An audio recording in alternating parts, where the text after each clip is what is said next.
Hey everyone, tonight we're going to delve into a truly peculiar and unsettling piece of SCP Foundation history, the curious case of the clockwork virus. Picture this: you're sitting at your desk, maybe scrolling through your phone or just letting your mind wander. You hear the gentle ticking of a clock somewhere in the room, a familiar and usually comforting sound. Now imagine that ticking isn't just marking the passage of time. Imagine it's a symptom, the audible manifestation of something spreading, something mechanical yet biological, turning living beings into intricate, clockwork automatons. Yeah, you're probably not going to just drift off to sleep after this one without checking every ticking device in your house. So before you get too cozy under those blankets, take a moment to hit that like button and subscribe, only if you're genuinely intrigued by tales that blend the biological with the bizarrely mechanical, of course. And while you're at it, let me know in the comments where you're tuning in from tonight and what time it is for you. It's always fascinating to see the global community we have here. Now dim those lights, turn on your fan for that soothing background hum, and let's wind our way into the strange story of the clockwork virus. You find yourself standing in a dimly lit archive room, surrounded by stacks of aged documents and containment files. The air is thick with the scent of old paper and dust, and a low, almost imperceptible ticking sound permeates the silence. You can't quite place it at first, but it's there, a subtle, rhythmic pulse in the background. Your attention is drawn to a particularly thick file labeled in stark black lettering, SCP-217, the clockwork virus. A chill runs down your spine despite the stuffy atmosphere. Virus usually implies something biological, organic, yet the term clockwork suggests something entirely different, something mechanical and intricate. The juxtaposition is immediately unsettling. A researcher, Dr. Albright, approaches you, her face etched with a mixture of fascination and unease. SCP-217, she begins, her voice a low murmur, is an anomalous contagion with the unique ability to convert living tissue into intricate clockwork mechanisms. It's not a virus in the traditional sense. It's something else, something that blurs the line between biology and mechanics in a way we still don't fully comprehend. She gestures to the file. These are the earliest documented cases, dating back to the late 19th century. We believe it may have originated from a series of unusual industrial accidents involving experimental automatons. It strikes you as deeply ironic, a mechanical plague born from the very attempt to mimic life. Dr. Albright opens the file, revealing a collection of faded photographs and handwritten reports. The images are disturbing. Human limbs replaced with complex gears and springs, faces contorted into expressions of perpetual mechanical rigidity, internal organs transformed into ticking, whirring assemblies. Yet despite the grotesque transformation, there's a strange, almost artistic quality to the intricate clockwork structures, a testament to the bizarre precision of the anomaly.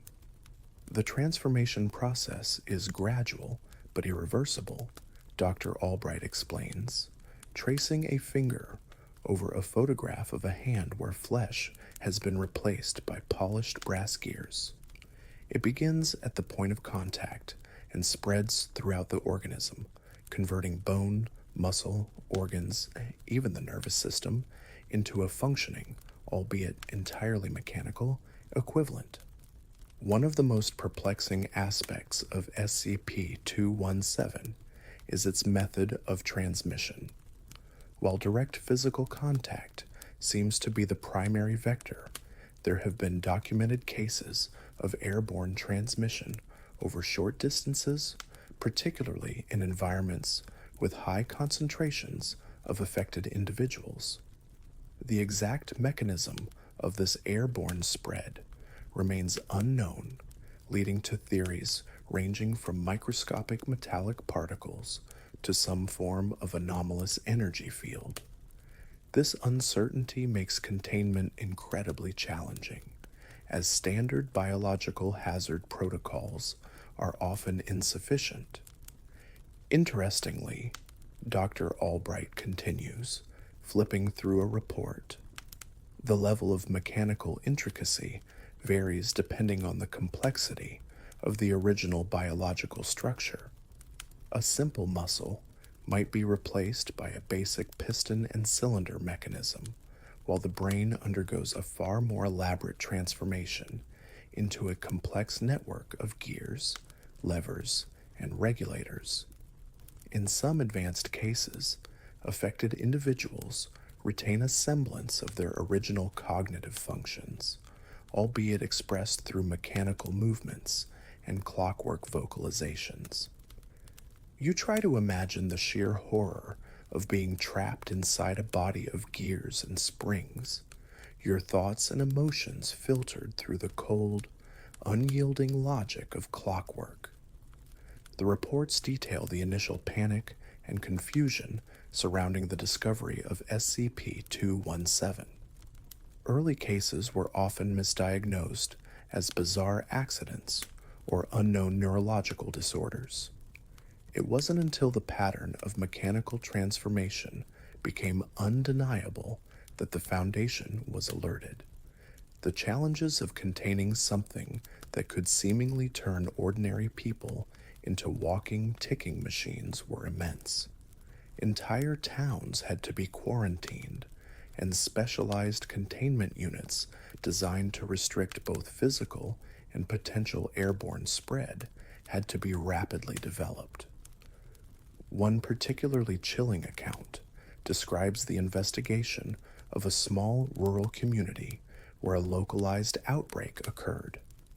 Foundation agents found the town eerily silent, its inhabitants frozen in mid-action, their bodies partially or fully converted into clockwork. The only sound was the pervasive, unsettling ticking of hundreds of mechanical beings. The scene was described as a living museum of the macabre, a snapshot of life frozen and transformed by an alien contagion.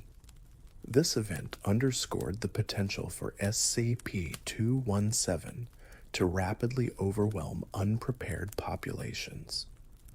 Dr. Albright points to a series of schematics. These are cross-sections of advanced state SCP-217 infected individuals. Notice the intricate network of gears and springs mimicking the circulatory system, the delicate clockwork mechanisms replacing the nervous system. It's a level of biological engineering that far surpasses our current understanding. Some theories even suggest that SCP-217 isn't a naturally occurring phenomenon, but rather a form of highly advanced, self-replicating nanotechnology from an unknown source. The thought that this might be the product of some alien or future technology is deeply disturbing. One of the most disturbing aspects, Dr. Albright adds, her voice barely above a whisper, is the apparent lack of pain or distress reported by affected individuals in the later stages of transformation. Their expressions often become fixed and vacant, their movements jerky and mechanical. It's as if their original consciousness is either suppressed or entirely replaced by the mechanical processes. This raises profound ethical questions about the nature of consciousness and what it means to be alive. The idea of losing your very self, your thoughts and feelings, to a cold mechanical process is deeply unsettling.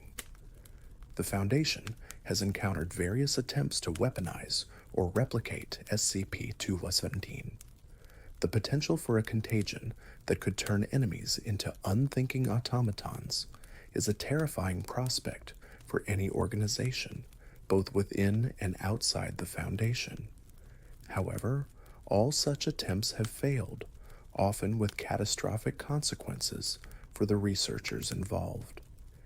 SCP-217 seems to resist attempts at manipulation, its anomalous properties remaining stubbornly beyond human control. You continue to examine the files, the images of clockwork bodies burned into your mind. The sheer strangeness of SCP-217 defies easy categorization. It's a disease, but not biological. It's a transformation, but not one driven by natural processes. It's as if life itself is being rewritten according to some bizarre mechanical blueprint. One particularly baffling case, Dr. Albright says, pointing to a grainy photograph of a bird, involved the infection of avian life. We observed birds mid-flight suddenly seizing up, their feathers retracting to reveal intricate clockwork wings whirring uselessly. Their internal organs were replaced with tiny gears, and their beaks transformed into delicate winding keys. The phenomenon was localized but deeply unsettling, suggesting that SCP-217 isn't species-specific, capable of affecting a wide range of biological organisms. This raises the terrifying possibility of a global pandemic of clockwork transformation. The reports detail the immense logistical challenges of containing SCP-217 outbreaks. Standard quarantine procedures are often insufficient due to the potential for airborne transmission and the sheer difficulty of tracking and containing individuals who are undergoing mechanical transformation. Specialized containment units, often constructed with non-metallic materials and equipped with advanced air filtration systems, have been developed, but the risk of escape or further spread remains a constant concern. There's a persistent debate among researchers, Dr. Albright explains, about the purpose or origin of SCP-217. Some believe it's a naturally occurring anomaly, a bizarre evolutionary offshoot from some unknown ecosystem. Others theorize it's a form of extraterrestrial nanotechnology, perhaps a derelict piece of alien machinery that somehow gained the ability to replicate and infect organic life. And then there's the more esoteric theory that it's a manifestation of some kind of conceptual contagion, an idea or a meme that has somehow taken physical form and is rewriting reality at a fundamental level. The sheer range of possibilities is both fascinating and deeply disturbing. One of the more unsettling details you come across is the documentation of clockwork vocalizations. Individuals in the later stages of SCP-217 infection often lose the ability to speak in a normal human voice, instead emitting a series of clicks, whirs, and ticking sounds that seem to correlate with their internal mechanical processes. In some rare cases, researchers have been able to interpret these sounds as rudimentary forms of communication, often repeating simple phrases or expressing basic needs, albeit in a completely mechanical and emotionless tone. The idea of a loved one reduced to a ticking automaton uttering mechanical pleas is profoundly disturbing.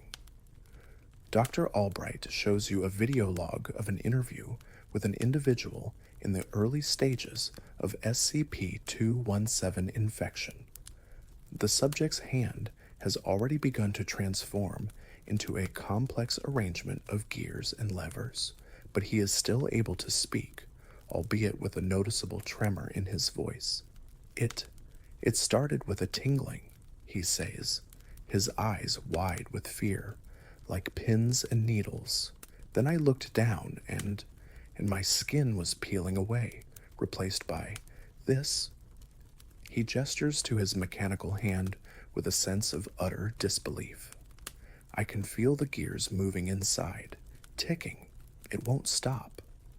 The raw terror in his voice is palpable, a stark contrast to the emotionless ticking emanating from his transforming limb. The Foundation has also encountered objects and artifacts that seem to be immune to SCP-217's effects, or even capable of reversing the transformation process. One such object is a small, intricately carved wooden locket that, when held by an infected individual, temporarily halts the mechanical progression and even restores small patches of organic tissue. However, the effect is temporary, and the locket's anomalous properties are not fully understood. Its existence raises the possibility that SCP-217 might have a counteragent or a natural predator somewhere in the vastness of the anomalous world. One of the most ethically challenging aspects of studying SCP-217, Dr. Albright says, her voice heavy with concern, is the question of what to do with individuals who have been completely transformed. Are they still human? Do they retain any semblance of their original consciousness? Or are they simply complex machines mimicking life? The lack of any clear answers has led to intense internal debates within the Foundation, with no easy solutions in sight. The very definition of life and consciousness seems to be challenged by this bizarre anomaly. The Foundation's attempts to understand the underlying mechanism of SCP-217 have involved a wide range of scientific disciplines, from mechanical engineering to advanced biology and even theoretical physics. Researchers have dissected infected tissues, analyzed the metallic components, and even attempted to simulate the transformation process using advanced computer models. However, the anomaly continues to defy conventional scientific explanation, its processes operating on principles that remain largely unknown.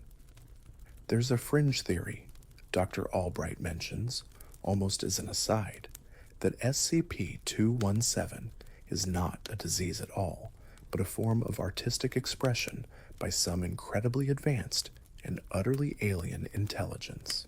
The intricate beauty of the clockwork transformations, the precise and deliberate way in which biological structures are replicated in mechanical form, some researchers believe it's a form of biological sculpture on a planetary scale. The idea is both ludicrous and strangely compelling, a terrifying thought that life itself might be nothing more than a canvas for some cosmic artist. The sheer scope and potential threat of SCP-217 have earned it a high containment priority within the Foundation. Strict protocols are in place to prevent further outbreaks, and research efforts are ongoing to better understand its nature and, if possible, find a way to reverse its effects. However, the clockwork virus remains a persistent and unsettling reminder of the bizarre and often terrifying anomalies that lurk just beyond the veil of normalcy. The rhythmic ticking continues in the background, a constant reminder of the mechanical plague that could one day wind its way into the heart of humanity.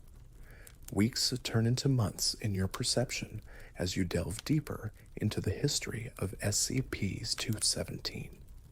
The sheer volume of documentation is overwhelming, a testament to the Foundation's long and arduous struggle to understand and contain this mechanical plague. You read detailed accounts of containment breaches, failed experiments, and the ethical dilemmas posed by the ever-growing number of clockwork individuals in Foundation custody. One recurring challenge is the unpredictable nature of the transformation process. While the initial stages often involve localized mechanical replacements, the later stages can vary wildly. Some individuals become fully automated, their movements jerky, and their vocalizations reduced to a constant ticking.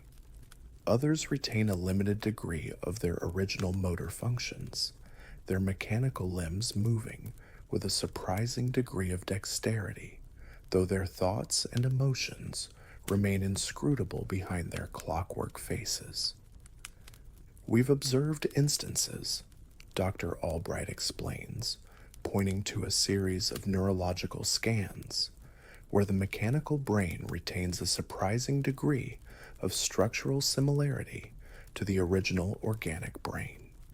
There are intricate networks of gears and levers that seem to mimic neural pathways, and in some cases, we've even detected faint electrical activity. This raises the unsettling question of whether some form of consciousness persists within these mechanical structures. The thought of a human mind trapped within a clockwork body, unable to express itself in any meaningful way, is deeply disturbing. The Foundation has explored various theories regarding the mechanism of transformation at a molecular level. Initial hypotheses involving self-replicating metallic nanoparticles proved insufficient to explain the complex biological integration of the clockwork components. More recent theories involve anomalous energy fields that somehow reorganize organic matter at a fundamental level, guiding its transformation into mechanical structures. However, the exact nature of this energy field remains elusive. One particularly strange finding, Dr. Albright continues, showing you microscopic images of infected tissue, is the presence of an unknown metallic alloy within the clockwork components. This alloy doesn't match any known element or combination of elements found on Earth. Its properties are also anomalous. It exhibits self-lubricating qualities and a remarkable resistance to wear and tear. This further supports the theory that SCP-217 may have an extraterrestrial or extra-dimensional origin. The idea that this plague might have come from beyond our world adds another layer of chilling uncertainty. The Foundation has documented several attempts by outside groups to acquire or weaponize SCP-217. The potential military applications of a contagion that could turn enemy combatants into unthinking automatons are obvious and terrifying. These attempts have been met with aggressive resistance by the Foundation, resulting in several dangerous confrontations and highlighting the critical importance of maintaining secure containment. One particularly harrowing incident, Dr. Albright recounts, her voice grim, involved a raid on one of our containment facilities by a rogue organization known as the Cogsmiths. This group, comprised of individuals obsessed with mechanical augmentation and the transcendence of flesh, attempted to seize several fully transformed SCP-217 instances. Their goal, we believe, was to reverse engineer the transformation process and apply it to themselves. The resulting conflict was brutal, and several Foundation personnel were lost. It underscored the dangerous allure of SCP-217 to those who seek to merge with the mechanical. The ethical considerations surrounding the containment and study of SCP-217 continue to be a major point of contention within the Foundation. The clockwork individuals are technically still human beings, albeit in a drastically altered state. Questions of their rights, their potential for suffering, and the morality of their continued containment are constantly debated. Some advocate for attempting to reverse the transformation, while others argue that it is irreversible and that the focus should be on humane long-term care. We have established specialized care facilities for fully transformed SCP-217 instances, Dr. Albright explains, showing you video footage of a large, sterile room filled with ticking figures. We provide them with regular maintenance, ensuring their mechanical components are lubricated and functioning correctly. We also conduct ongoing monitoring for any signs of consciousness or distress, although so far we have found little evidence of either in advanced stages. The sight of these silent, ticking figures is deeply unsettling, raising profound questions about their inner lives, if any remain. The Foundation has also encountered variations of SCP-217. One notable instance, designated SCP-Likes, exhibited the ability to transform organic matter into intricate biological clockwork, where the mechanical components were grown from living tissue rather than replacing it entirely. This variant was even more difficult to contain and understand, blurring the lines between the biological and the mechanical in an even more disturbing way. This suggests that SCP-217 itself might not be a singular entity, but rather a family of related anomalies. There's a persistent theory, Dr. Albright mentions, that SCP-217 is somehow linked to other clockwork-related anomalies we have encountered.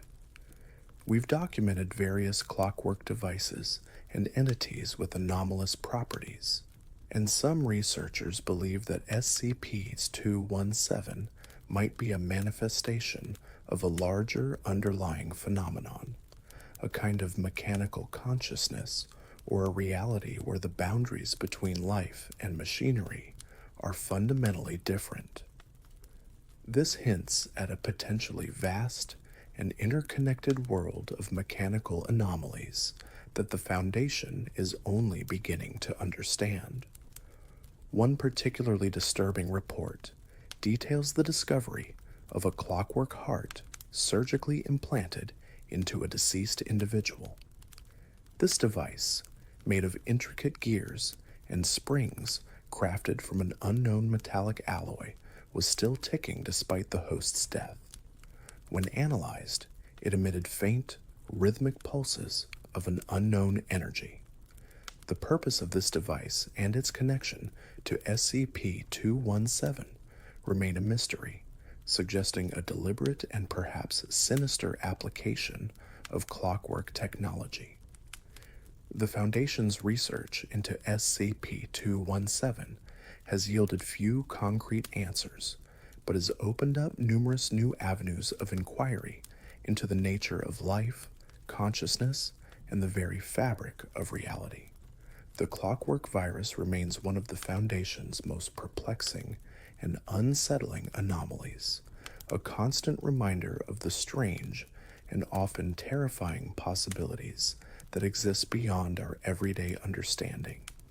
The silent, rhythmic ticking continues, a haunting metronome marking the passage of time in a world forever changed by the curious case of the clockwork virus. Years continue to pass within the Foundation's ongoing struggle with SCP-217. Containment protocols are constantly being revised, research efforts intensify, and the ethical debates surrounding the clockwork individuals persist. Despite the relentless efforts, a complete understanding of the anomaly and a viable method of reversing its effects remain elusive. One of the more recent areas of investigation focuses on the possibility of communication with fully transformed SCP 217 instances. Advanced sensor arrays and sophisticated pattern recognition software are employed to analyze the subtle clicks, whirs, and ticks emitted by these mechanical beings. While no clear language has been deciphered, researchers have identified patterns that seem to correlate with changes in their environment or the presence of specific individuals.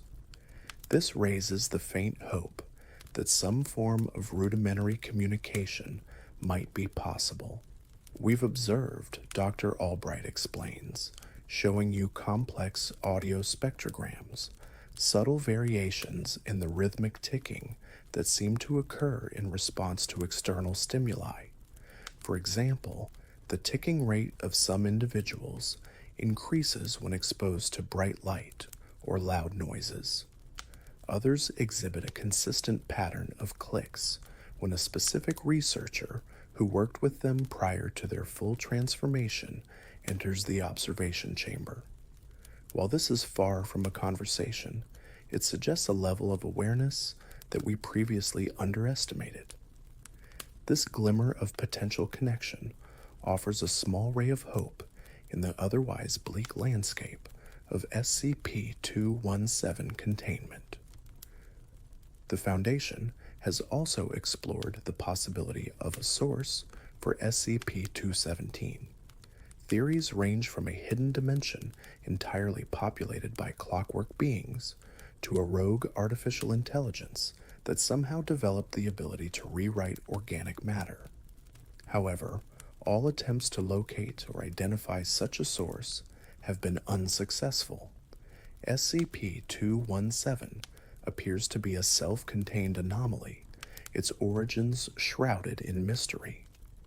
One particularly unsettling discovery, Dr. Albright recounts, showing you schematics of a recovered clockwork device, was a complex mechanical apparatus found near the site of an early SCP-217 outbreak. This device, made of the same unknown metallic alloy found in infected individuals, seemed to be capable of emitting a focused beam of energy that could initiate the transformation process in organic tissue. Its purpose remains unknown, but its existence suggests a deliberate act of propagation rather than a purely accidental occurrence. This discovery shifts the understanding of SCP-217 from a purely contagious anomaly to something potentially engineered or deployed. The ethical debates surrounding the long-term containment of fully transformed SCP-217 instances reach a critical point. As their numbers grow, the resources required for their maintenance and care become increasingly strained. Proposals ranging from creating specialized long-term care facilities to exploring controversial methods of decommissioning are fiercely debated within the Foundation's Ethics Committee. The lack of clear understanding regarding their potential for consciousness makes any decision incredibly difficult. We are facing a profound ethical dilemma, Dr. Albright admits, her voice filled with concern. Do we have the right to indefinitely contain beings that were once human, even if they no longer exhibit obvious signs of consciousness? What is our responsibility to them? These are questions that weigh heavily on all of us. The very definition of humanity and the Foundation's role in safeguarding it are challenged by SCP-217. The Foundation's understanding of the variations of SCP-217 also deepens.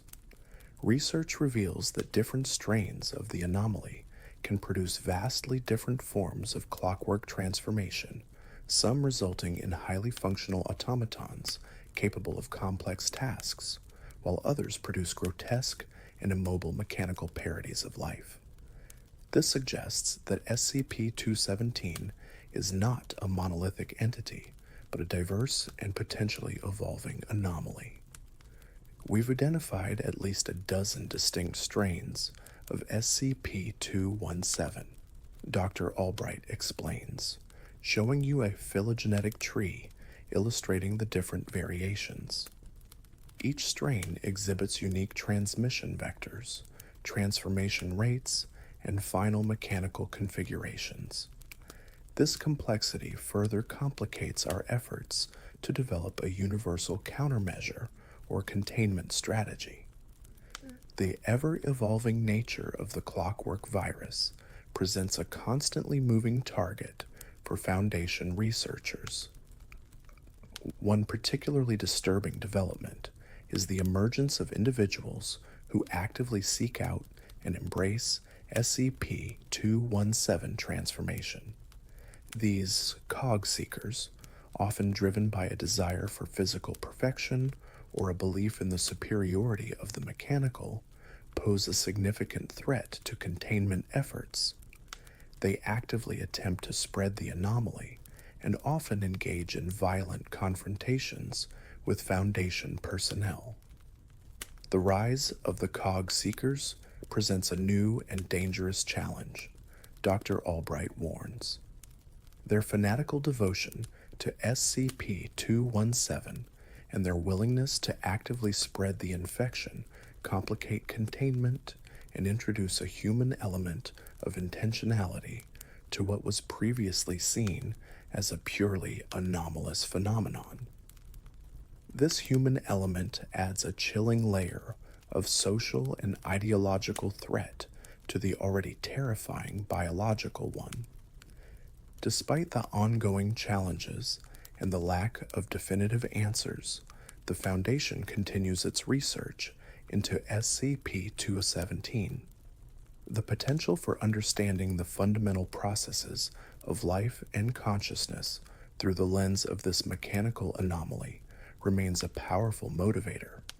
The curious case of the clockwork virus continues to tick, a persistent and unsettling enigma in the Foundation's vast catalog of the strange and the unknown. The rhythmic ticking persists, a constant reminder of the intricate and terrifying intersection of biology and mechanics that defines SCP-217. Now, let your thoughts begin to slow, the intricate details of clockwork transformation fading into a softer focus. Feel the tension in your shoulders release, your jaw unclench. Imagine the sound of the ticking fading into a gentle, rhythmic hum, a soothing background noise that lulls you into a state of calm. The unsettling images of gears and springs give way to a feeling of peaceful stillness. Picture yourself surrounded by a warm, comforting darkness, a safe and quiet space where worries and anxieties simply melt away. Your breath becomes slow and deep, each exhale carrying away any lingering tension. Allow your mind to drift and wander, unburdened by the complexities of the clockwork virus. Embrace the quiet stillness, the gentle darkness. You are safe, you are calm, you are drifting. All right, folks, tonight we're diving deep into the unsettling silence of the desert, a silence that holds secrets whispered by a hole in the ground. Picture this. You're out in the vast, seemingly endless expanse of arid land, the kind where the sun beats down relentlessly during the day and the stars blaze with an almost painful intensity at night. Maybe you're a lone traveler, or perhaps part of a geological survey team, the kind of people who get excited about rocks. Either way, the sheer emptiness can play tricks on your mind. The horizon shimmers with heat, and the only sounds are the whisper of the wind and the crunch of your boots on the sand. It's beautiful in a stark, unforgiving way. Now, statistically speaking, most of you will probably just finish this video and drift off to a peaceful slumber, completely unharmed by any whispering holes in the desert. You're probably not going to stumble into a reality-bending anomaly tonight. Probably. So before you get too comfortable, nestled in your blankets, take a quick moment to hit that like button and subscribe, but only if you genuinely enjoy the strange little journeys we take together here. And while you're at it, feel free to share your general location and what time it is for you down in the comments. It's always fascinating to see where in the world you all are tuning in from. Now dim those lights, turn on that fan for that lovely white noise, and let's step together into the mysteries of the night. You're driving along a dusty, unpaved road, the kind that seems to stretch into infinity. The sun has just dipped below the horizon, painting the sky in fiery hues of orange, purple, and blood red. The air is starting to cool, offering a welcome respite from the day's scorching heat. Your headlights cut through the growing darkness, illuminating the scrub brush and the occasional Joshua tree that stand like silent sentinels in the desolate landscape. You're on your way to a remote research outpost, a place that most people wouldn't even know existed, let alone want to visit. You've heard rumors, of course, whispers among the scientific community about strange readings, unusual geological formations, and, well, things that don't quite make sense. You try to dismiss them as just that, rumors, the kind that inevitably spring up around isolated locations. But a nagging feeling persists, a prickle of unease that you can't quite shake. The outpost finally comes into view, a cluster of low, prefabricated buildings huddled together, like they're seeking warmth in the vast emptiness. A single light flickers in one of the windows, a beacon in the encroaching darkness. As you pull up and park your vehicle, the silence of the desert descends once more, broken only by the gentle hum of your engine as it cools down. You take a deep breath, the dry air scratching at the back of your throat. Stepping out of the vehicle, you're immediately struck by the sheer scale of the night sky. Unpolluted by city lights, the stars are a breathtaking tapestry of light, stretching from one horizon to the other. It's a beautiful sight, almost hypnotic, but there's an underlying sense of isolation that's hard to ignore. You gather your gear and head towards the lit building. The door creaks open as you enter, revealing a small, sparsely furnished room. A lone figure sits at a metal desk, hunched over a laptop, the glow of the screen illuminating their tired face. This is Dr.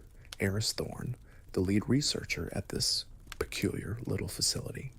He looks up as you enter, a flicker of relief in his eyes. "Ah, you've made it," he says, his voice raspy. "Welcome to, well, the middle of nowhere." He gestures vaguely towards the surrounding darkness. "We've been expecting you." You notice the dark circles under his eyes and the way his hands tremble slightly as he closes his laptop. Something is definitely off here. "Everything all right, Doctor?" you ask, trying to keep your tone casual. He manages a weak smile. As all right as one can be when staring into the abyss, quite literally in our case. He stands up and offers you a handshake, his grip surprisingly firm despite his appearance. "Come, let me show you what all the fuss is about." He leads you through a narrow corridor, the walls lined with strange charts and graphs filled with data you can't quite decipher. The air is thick with the smell of dust and something else, something faintly metallic and ozone-like.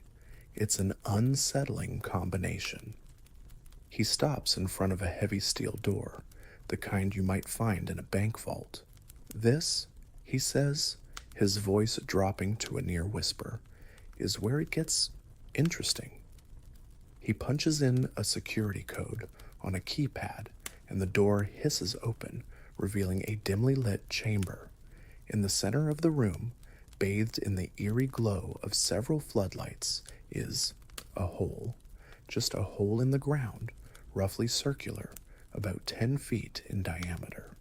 The edges are smooth, almost unnaturally so, as if it had been precisely carved out of the desert floor.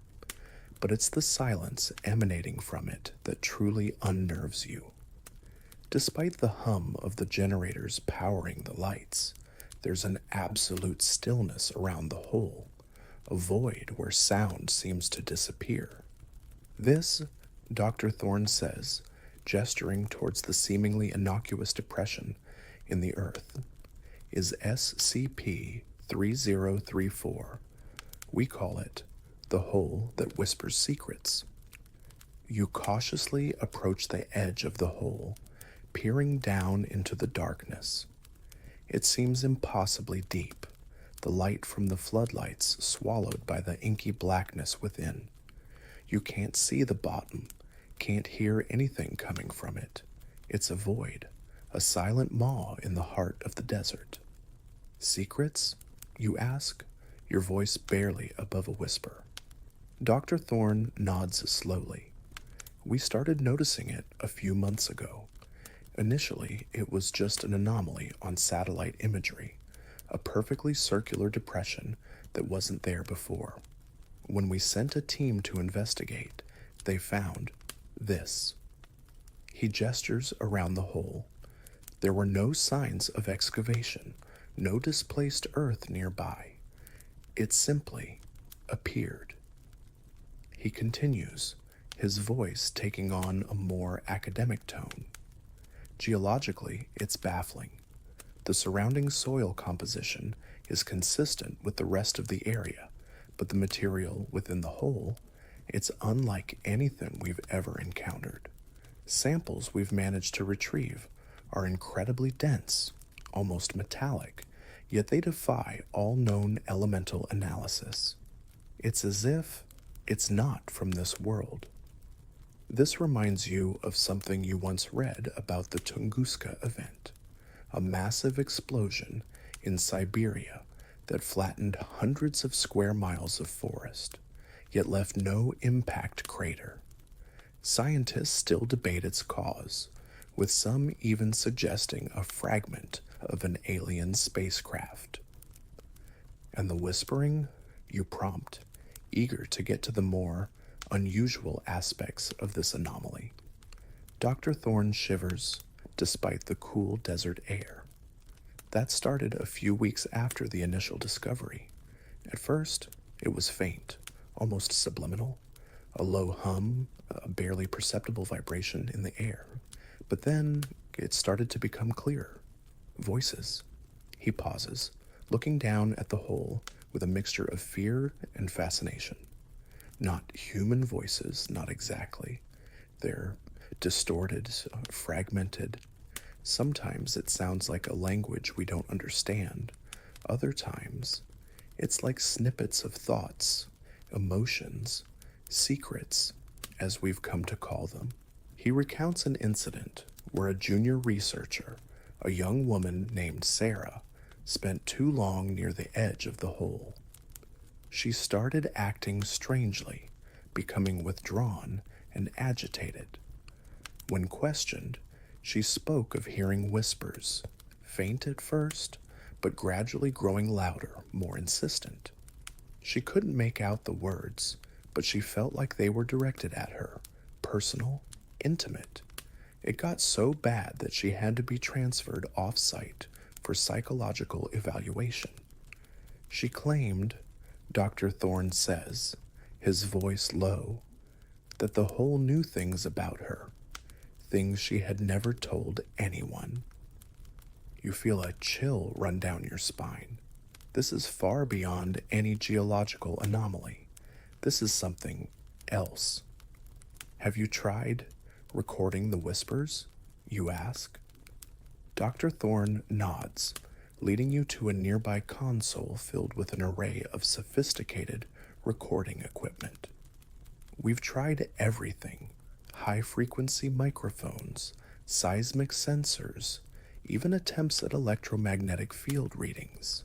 The instruments pick up something: fluctuations, anomalies in the ambient noise. But when we try to isolate the whispers, they're elusive. It's like trying to grasp smoke. Sometimes we get faint, distorted sounds, but nothing coherent. He plays back a few of the recordings. What you hear is a low, almost infrasonic hum overlaid with faint, fleeting sounds that could almost be voices, but are too garbled to understand. It's unsettling, like the edge of a nightmare you can't quite grasp. We've also tried sending probes down, Dr. Thorne continues, gesturing to a collection of mangled metal and severed cables on a nearby table. Robotic drones equipped with cameras and sensors. Most of them have simply stopped transmitting after a certain depth. One came back, like this. He picks up a twisted piece of metal, its surface scarred and melted in a way that defies any known form of heat or pressure. Whatever's down there, it doesn't like being disturbed. One of the more perplexing aspects of SCP-3034 is its apparent effect on electronic devices. While basic equipment like flashlights and non-digital cameras seem to function normally, more complex technology often malfunctions or behaves erratically in its vicinity. GPS systems lose their lock, radio communication becomes garbled, and computers crash without explanation. This has made detailed scientific study incredibly challenging. Some researchers have theorized that the whole emits some form of unknown radiation or energy field that interferes with electronic circuitry. However, no known scientific instruments have been able to detect such a field. We've also noticed something else, Dr. Thorne adds, his brow furrowed in thought. The whole seems to react to emotional states.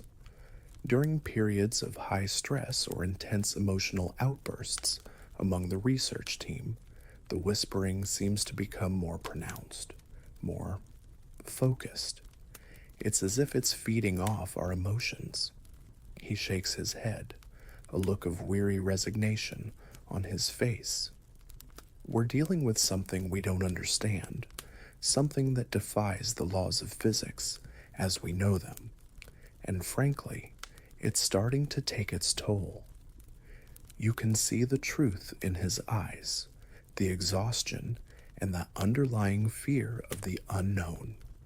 You've only been here for a short time, but you can already feel the oppressive atmosphere of this place, the sense of being watched, of being listened to by something ancient and unknowable.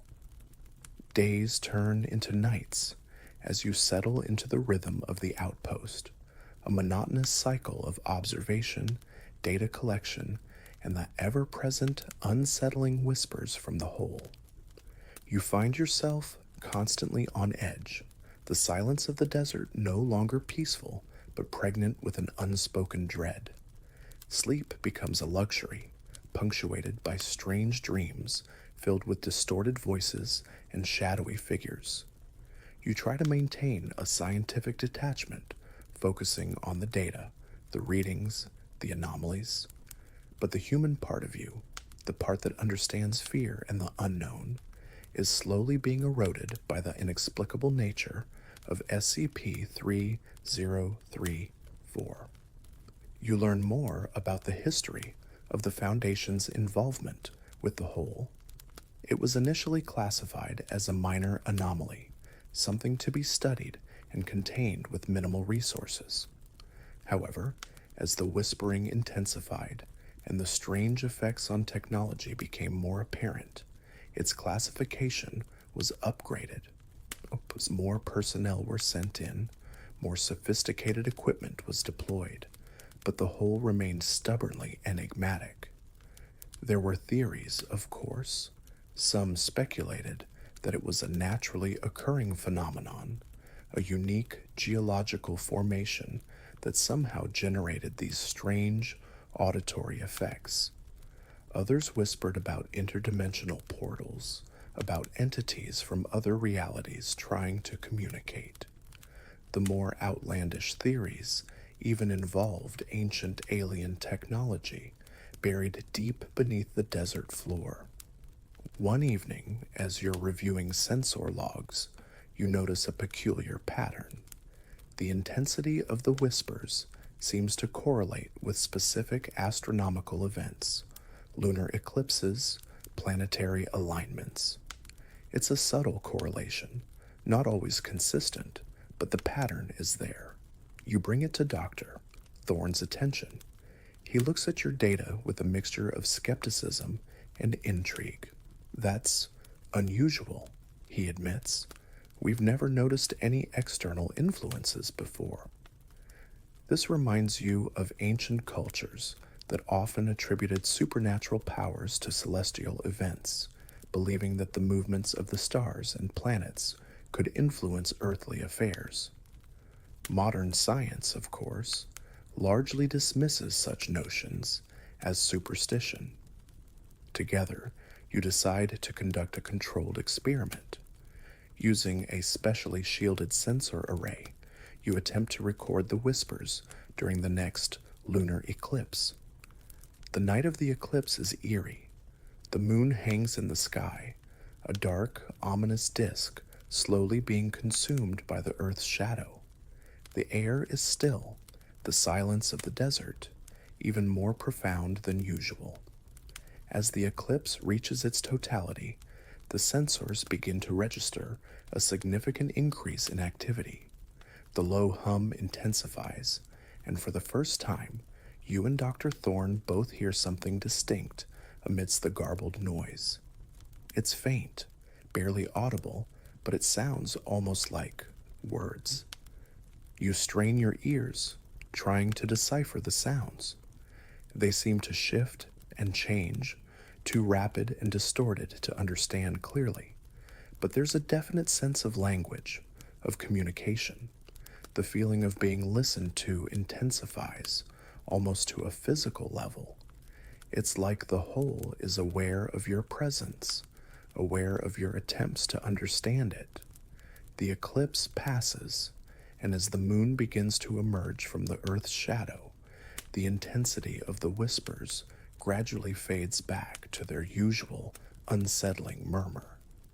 The data you've collected is unlike anything you've seen before.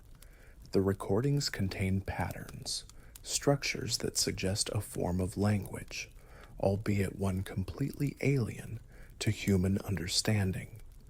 The implications are staggering. If the whole is indeed communicating, what is it trying to say? And to whom? The thought sends a shiver of unease down your spine. You start spending more and more time studying the recordings, running them through various filters and analysis programs, hoping to find some kind of meaning in the chaotic noise. You even try linguistic analysis techniques, applying principles of phonetics and syntax to the alien sounds, knowing full well that it's probably a futile effort. But the need to understand, to make sense of the inexplicable, drives you forward. One afternoon, while reviewing old research logs, you stumble upon a peculiar entry. It's a report from one of the initial survey teams detailing a strange geological formation found a few miles from the hole. It's described as a series of interlocking crystalline structures embedded in the rock, emitting a faint, almost imperceptible vibration. The team dismissed it as an unusual but ultimately natural occurrence. But reading it now in light of your recent findings about the lunar eclipse, A disturbing thought begins to form in your mind. Could there be a connection? Could these crystalline structures be somehow amplifying or focusing some kind of energy from celestial events, which in turn influences the activity of the whole? It's a long shot, a tenuous link based on limited data, but in the face of the utterly unknown, even the most improbable theories seem worth exploring. You propose a new research expedition to investigate the crystalline structures. Dr. Thorne, initially hesitant, is eventually swayed by your persistence and the intriguing correlation you've uncovered. He manages to secure the necessary resources, and within a few days, you find yourselves back out in the harsh desert sun, following the coordinates from the old survey report.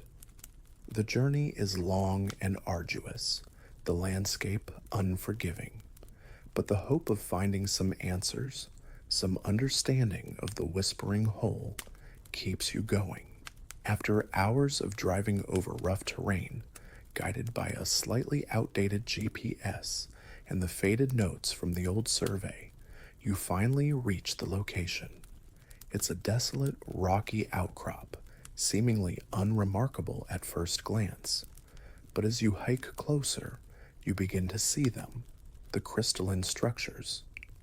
They're embedded in the dark rock, shimmering in the sunlight like scattered jewels. They vary in size, from small, almost imperceptible shards to larger formations several inches across. Their surfaces are smooth and multifaceted, reflecting the light in strange, almost hypnotic patterns. As you approach, you can feel a faint vibration in the air, a subtle hum that resonates deep within your bones. It's similar to the low-frequency hum you've recorded near the hole, but much weaker, almost imperceptible. You pull out a portable spectrum analyzer and take some readings.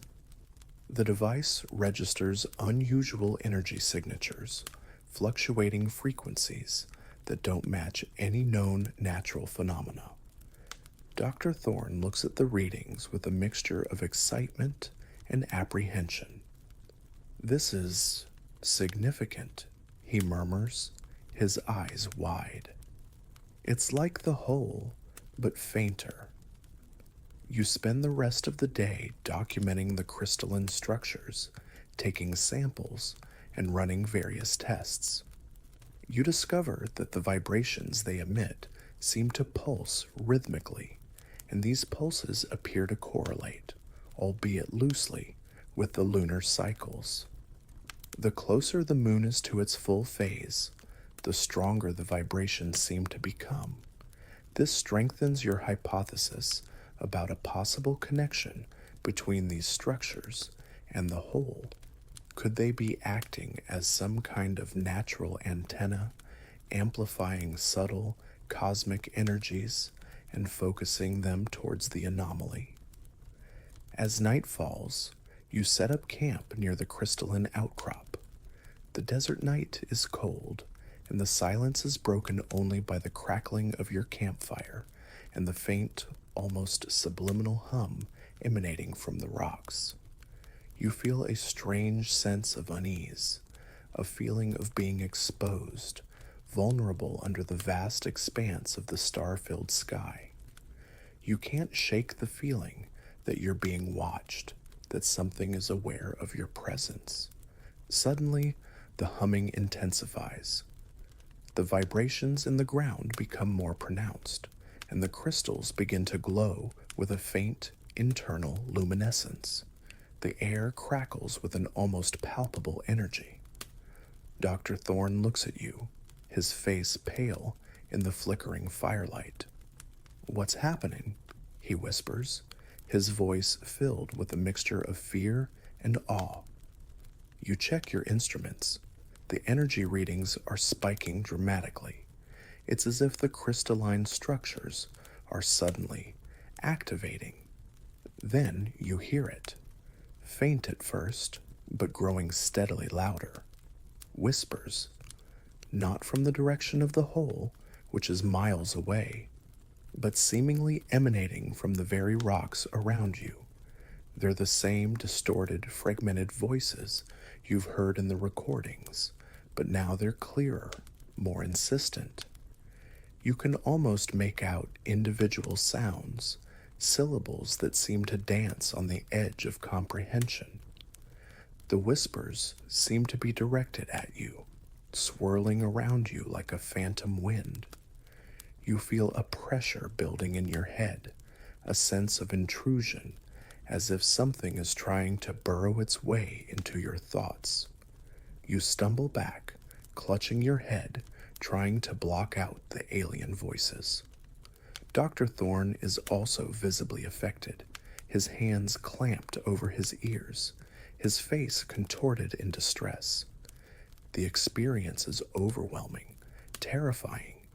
It's like being bombarded by a torrent of alien thoughts and emotions, a cacophony of whispers that threaten to shatter your sanity. Just as suddenly as it began, the intensity starts to subside. The humming fades, the crystals dim, and the whispers recede back into the barely audible murmur. You and Dr. Thorne stand there, panting, shaken to your core by what you've just experienced. I think they were trying to communicate with us, Dr. Thorne says, his voice trembling. You nod slowly, your mind reeling. The crystalline structures aren't just passive amplifiers. They seem to be actively involved in generating or transmitting the whispers, and for a brief, terrifying moment, you felt like you were on the receiving end of that transmission. This changes everything. The whole isn't just a passive anomaly, it's part of a larger, interconnected phenomenon. The crystalline structures, the lunar cycles, the whispers, they're all pieces of a puzzle far more complex and far more unsettling than you could have ever imagined. You realize that you've only scratched the surface of the mystery surrounding SCP-3034. The secrets it whispers are far more profound and potentially far more dangerous than anyone at the Foundation could have ever anticipated. You know, with a chilling certainty, that your investigation has just taken a very dark and unpredictable turn. The encounter at the crystalline outcrop leaves you deeply unsettled. The feeling of being directly targeted by the whispers, the almost psychic intrusion into your thoughts, is something you won't soon forget. You and Dr. Thorne quickly pack up your equipment, a sense of urgency overriding your scientific curiosity. The need to get back to the relative safety of the outpost is paramount. The desert night, once a canvas of serene beauty, now feels menacing, filled with unseen listeners and unheard voices. Back at the outpost, you pore over the data collected from the crystalline structures, trying to make sense of the energy signatures and the brief but intense burst of whispers. The patterns are complex, almost fractal in their structure, defying any straightforward analysis. You try running them through linguistic algorithms again, but they still yield nothing comprehensible. It's like trying to decipher a language with no known alphabet or grammar. Dr. Thorne, equally shaken, contacts the Foundation, relaying the events of your expedition. The response is immediate and decisive. A containment team is dispatched, and you are instructed to remain at the outpost and await their arrival. The classification of SCP-3034 is upgraded again, this time to Euclid, indicating a significant potential threat that requires more stringent containment procedures. While you wait, the atmosphere at the outpost becomes even more tense. The whispers from the hole seem to have intensified, their low murmur now a constant presence, a nagging undercurrent to every conversation. You find yourself constantly straining to hear them, trying to discern any coherent meaning in the alien sounds. Sleep offers little respite, your dreams now filled with vivid, unsettling imagery, shimmering crystals, dark holes, and the pervasive, distorted whispers. The containment team arrives in the dead of night, a heavily armed group clad in black tactical gear. They move with swift efficiency, securing the perimeter around the hole and deploying a series of specialized containment devices. These devices are strange and unfamiliar, emitting low-frequency sonic pulses and generating complex electromagnetic fields. You watch the procedure with a sense of detached curiosity, feeling more like an observer than a participant in these events. The team leader, a stern-faced woman named Agent Reyes, briefs you and Dr. Thorne. "We're implementing enhanced containment protocols," she explains. "Based on your report, SCP-3034 exhibits a higher degree of interactivity than previously assessed. We need to understand the nature of these whispers and their potential effects." She eyes you both with a professional detachment. "You will both undergo psychological evaluation. Your proximity to the anomaly may have compromised you." The psychological evaluations are intrusive and uncomfortable, a battery of questions designed to probe your mental state and detect any potential influence from SCP-3034. You try to answer honestly, recounting your experiences and observations as objectively as possible. But you can't shake the feeling that you're being scrutinized, not just for what you know, but for what you might have unknowingly absorbed from the whispering hole. Days turn into a week, and the outpost is transformed into a high-security research facility. More scientists arrive, bringing with them advanced equipment and a renewed sense of urgency. The focus shifts from simple observation to active experimentation. They deploy more sophisticated probes into the hole, attempting to map its internal structure and analyze the composition of the unknown material within. They also set up a network of highly sensitive sensors around the crystalline outcrop, monitoring its energy emissions and their potential connection to the hole. One of the new researchers, a linguist named Dr. Alistair Reed, takes a particular interest in your recordings of the whispers. He spends hours analyzing the sound patterns, applying advanced computational linguistics techniques in an attempt to find any underlying structure. He admits that it's a long shot, comparing it to trying to decipher a language with no Rosetta Stone. However, he believes that even the most alien forms of communication might adhere to some fundamental principles of information transfer. He shows you some of his preliminary findings. The sound patterns, while seemingly random, exhibit certain statistical regularities. There are recurring sequences of phonemes, or their alien equivalents, and a non-uniform distribution of sound frequencies. This suggests that the whispers are not just random noise, but may indeed carry some form of information. It's like finding a faint signal in a sea of static, Dr. Reed explains, his eyes gleaming with intellectual excitement. We're still a long way from understanding what it means, but the fact that there's a pattern at all is significant.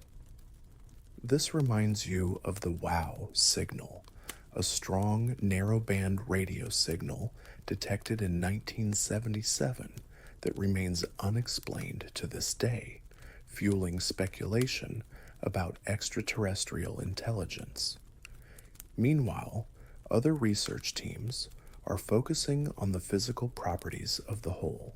They deploy advanced sonar and lidar systems, attempting to create a three-dimensional map of its interior. The results are perplexing. The hole appears to extend far deeper than any natural geological formation should, and its internal structure seems to shift and change over time, defying the laws of physics. One probe, equipped with thermal sensors, detected localized fluctuations in temperature deep within the hole, as if something down there were generating heat. The samples retrieved from the hole continue to baffle analysis. They exhibit unusual isotopic ratios and a molecular structure that doesn't match any known element or compound. Some researchers speculate that the material might be extra-dimensional, originating from a reality with different physical laws. This aligns with some of the more fringe theories about SCP objects, the idea that they might be tears or intrusions from other universes. As the days turn into weeks, a sense of frustration begins to permeate the research team. Despite their best efforts and the deployment of cutting-edge technology, SCP-3034 remains stubbornly enigmatic. The whispers continue, a constant reminder of the unknown lurking beneath the desert floor. The connection to the crystalline structures seems undeniable, but the precise mechanism of that connection and the nature of the communication itself remains elusive. Agent Reyes informs you and Dr. Thorne that you will be temporarily reassigned to a more secure Foundation facility for further observation and debriefing. The Foundation is taking the potential threat of SCP-3034 very seriously, and they want to ensure that you haven't been compromised in any way. The thought of leaving the outpost, of leaving the mystery of the Whispering Hole unresolved is unsettling. You feel a strange sense of attachment to this place, to this anomaly that has so thoroughly invaded your thoughts. As you prepare to depart, you take one last look at the hole.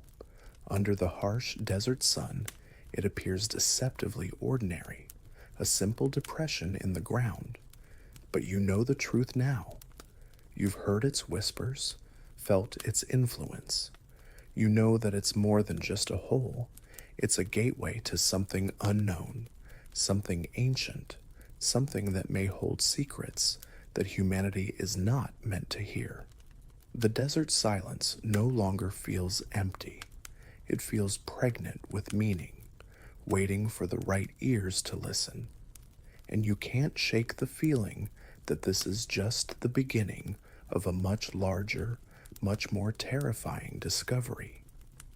The journey to the Foundation facility is long and uneventful, a stark contrast to the unsettling experiences in the desert.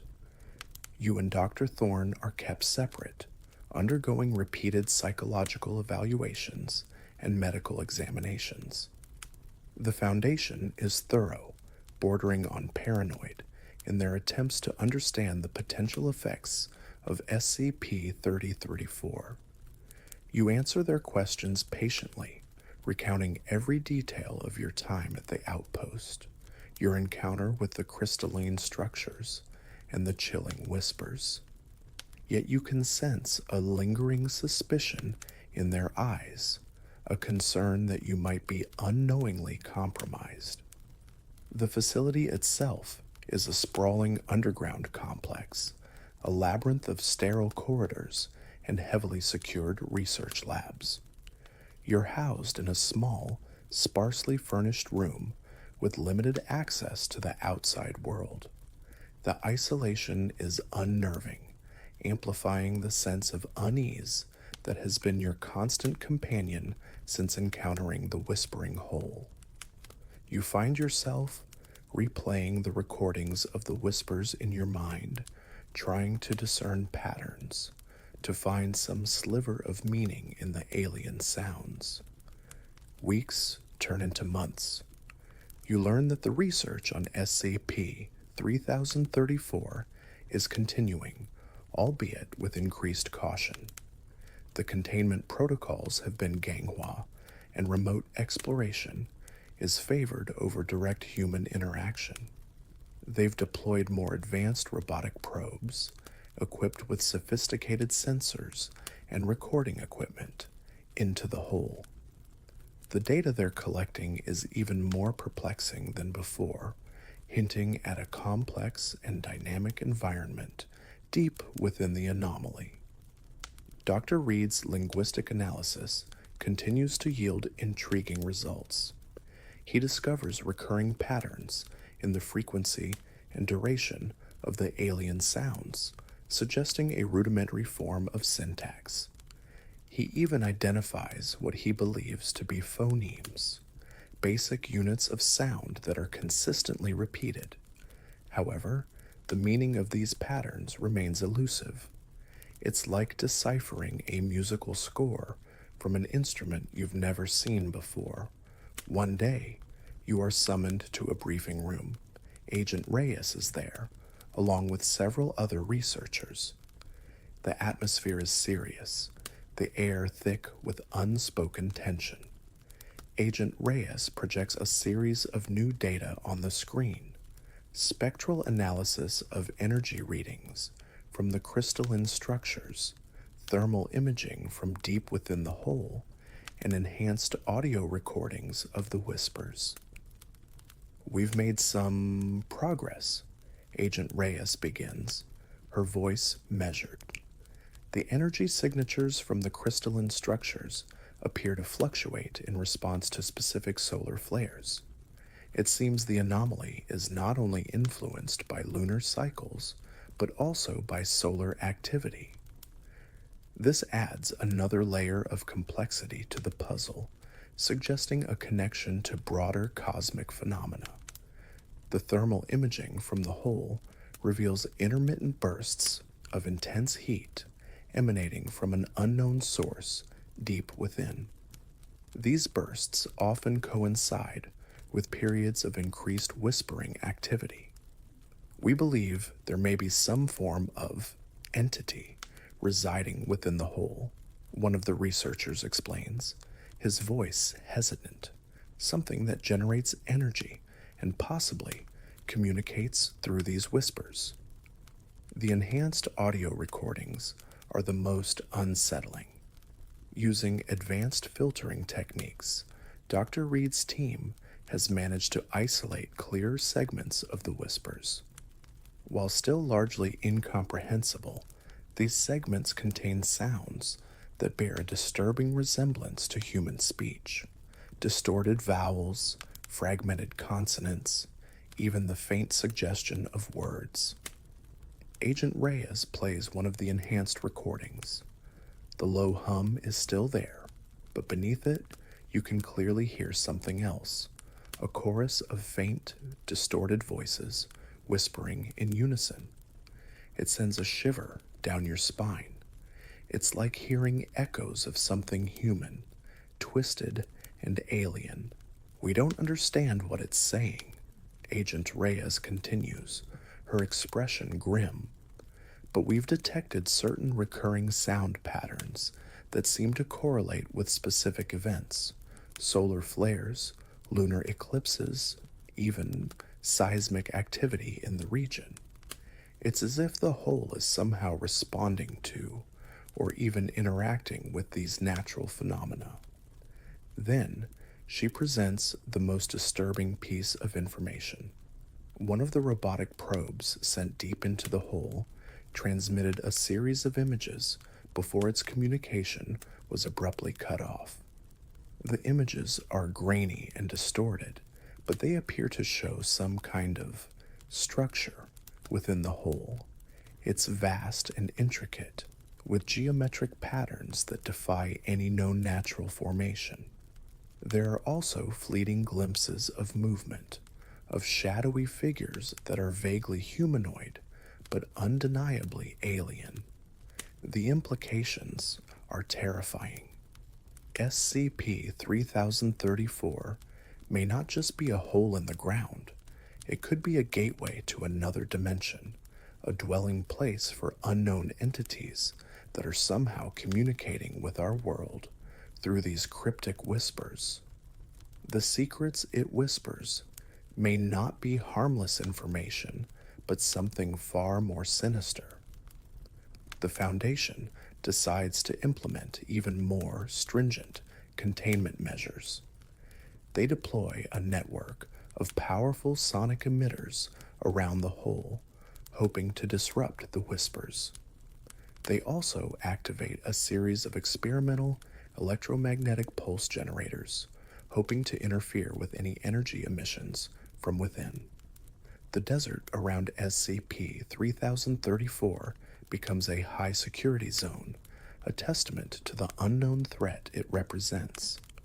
You and Dr. Thorne are eventually released from the facility, deemed to be no longer a direct threat. However, you are both placed under strict surveillance. The Foundation wants to keep a close eye on anyone who has had direct contact with the anomaly.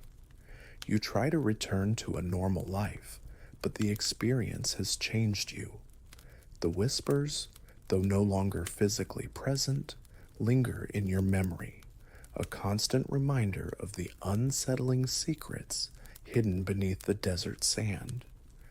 You find yourself drawn to news reports about unusual astronomical events, unexplained seismic activity, anything that might offer a clue to the nature of SCP 3034. You even start researching ancient myths and legends about holes in the earth, about subterranean realms and the entities that dwell within them. It's a desperate attempt to find some context, some framework for understanding the utterly alien phenomenon you encountered. One night, you have a vivid dream. You're standing at the edge of the hole, the whispers swirling around you like a tangible force. But this time, you can almost understand them. They're not words, not exactly, but more like pure thoughts, raw emotions, fear, curiosity, a profound sense of ancient knowledge. And then you see them, the shadowy figures from the probe images, emerging from the darkness of the hole. They are tall and slender, their forms indistinct, but their eyes glow with an eerie, intelligent light. They seem to be looking directly at you, and you feel a connection, a sense of recognition that chills you to the bone. You wake up in a cold sweat, your heart pounding in your chest. The dream feels more real than any dream you've ever had. You can't shake the feeling that it was more than just a figment of your imagination, that somehow the whispering hole is still reaching out to you across the miles, across the boundaries of conscious thought. You know with a chilling certainty that your involvement with SCP 3034 is far from over. The secrets it whispers are still out there, waiting to be understood, and you have a terrifying feeling that one day you will hear them again, perhaps more clearly than ever before. The hole in the desert may be contained, but the mystery it represents, the unsettling questions it raises about the nature of reality and the existence of the unknown, continue to echo in the silence of your mind. Let your breath become slow and even. Feel the gentle rise and fall of your chest, a soothing rhythm that anchors you to the present moment. The images from the story are beginning to fade now, the unsettling whispers softening into a distant hum. Imagine yourself in a peaceful place, a place where you feel completely safe and calm. Perhaps it's a quiet forest, bathed in dappled sunlight, or a tranquil beach with the gentle lapping of waves against the shore. Maybe it's just the comforting stillness of your own room, the soft touch of your blankets against your skin.